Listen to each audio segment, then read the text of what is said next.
What's up guys? Megan JCC. Andito tayo sa Bestie sa Santo Domingo, Albay. So malapit lang po siya sa market. So kung gusto niyo puntahan nyo guys, dito lang yan sa market. So malapit, sa likod lang po siya ng market talaga guys. So, ayun guys, so titikman natin ang kanilang mga food and kanilang milk tea. Syempre yung ano nila. So ayan guys, so nandito lang sila, malapit na yan guys. Kita nyo yan. Ito yung ano, yung market. So ito. So ayan. Papasok tayo para tingnan lang natin muna. Isa-serve at titingnan natin kung galing ba yung kasarap. So, let's go!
JCC. So, andito tayo sa Bestie, sa Santo Domingo, Albay. So, malapit lang po siya sa market. So, kasama ko nga pala si Kuya JD yan. So, the co-owner po ng Bestie po dito sa Santo Domingo. So, may mga question lang po ang katanong, basic question lang po about sa Bestie. So, bakit po Bestie yung tinawag?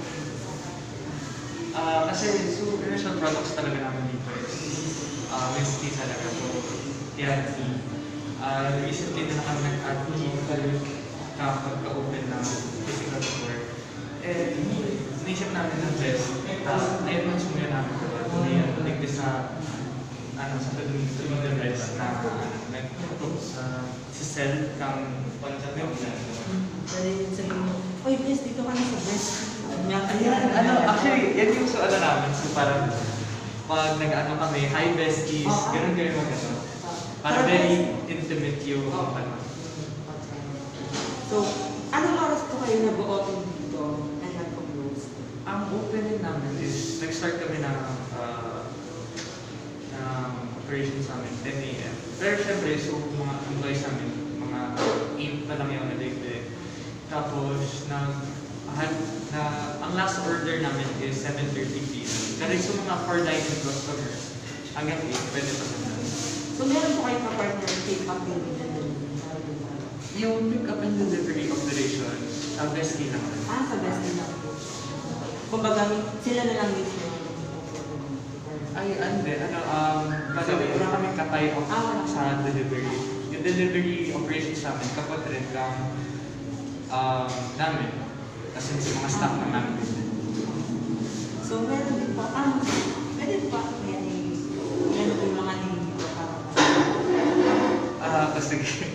So, bali, itong dalawa is dalawang special ramen. ramen. Hindi ko kasi alam kung paano ginagawa ito. Pero, Ayan po yung ramen. Yeah. So, tapos, ito yung bestseller namin is chicken ala king. Chicken ala king. Tapos, buffalo wings. Ayan guys, Yes. Buffalo wings. Buffalo wings. Tapos, ito ang pork teriyaki namin. Pork teriyaki. Double quarter pounder. And yung dalawang pasta naman is, ito is yung carbonara and itong other is tuna sardines. Sa mga milk naman, parang Ito mga, most of yung milk tea nandito is overload flavor. So, pag overload, ginagawa namin is either may rock salt siya or cream cheese. Tas either crushed Oreos or Grahams. Ito, mango Oreo, matcha cheesecake. Tas ito ang isa sa pinaka-favorite kong mga tawag dito sa Todoy. So, Milo Magma. And in-fruit tea dito sa which is personal favorite ko is lychee fruit tea. So yun lang, hindi lang guys, best tea yung Pinas. Meron tea yung makikita nyo dito, meron din po silang so ayun, hindi lang po meron tea yung makikita nyo dito, meron din po silang nakaatang pasta, tsaka ito po yung best seller po nila yung chicken alak po. So punta nyo na po dito. So pwede po ba natin imbitahan yung mga tao, yung mga viewers natin na punta dito sa Domingo, kung saan po ba siya matatag? Hello, I'm JD Agasestado, co-owner po ng Bestie.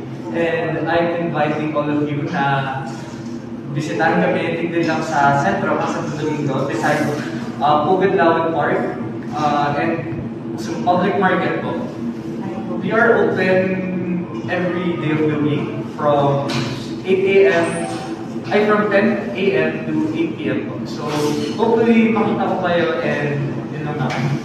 So ayun guys, so again, punta nyo na po dito sa Santo Domingo Albay. So malapit lang po siya sa market. So kung gusto nyo pong bisitahin na din po silang Facebook page, Bestie, like and share na din po yung kanilang page. At kung gusto nyo mag-melty tara best, mag-melty tayo, marami din po sila.